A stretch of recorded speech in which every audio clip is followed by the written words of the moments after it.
Hey guys, আমি জুয়েল আর এটা আমার 5th ব্লগ। তো আজকের দিনের শুরুটা আমার কাল রাত থেকে হয়। তো শিলচরে একটা কাস্টমাইজ ডিজাইনার মুকুটের অর্ডার ছিল, তাই ওটাকে ডেলিভার করতে চলে যাই। ফেরার পথে নিজেকে খুব বেশি এলোন ফিল করছিলাম, তাই বিশালে এক্স এসে আমাকে ধরে নেয়। পরে বুঝতে পারলাম যে শালি মরে রাতটা হয়ে গেছিল। আমেরিকার লন্ডন ব্রিজের ওই পারে ফুফু বাবা থাকতো। ফুফু বাবার ফুফু খেয়ে আমি আর বহু দুজনেই বেহুশ হয়ে যাই, কারণ ফুফু বাবার মুখে গন্ধ ছিল।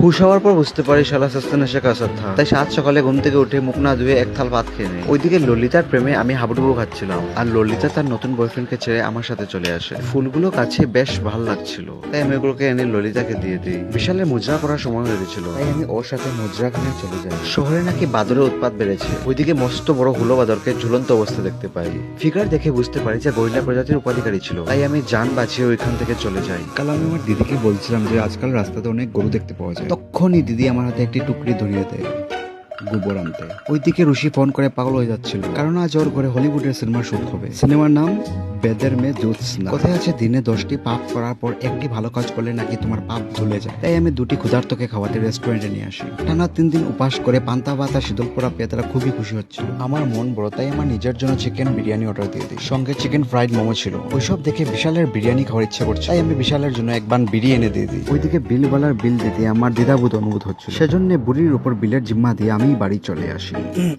তো আজকে लिए बस इतना ही। Thank you for watching.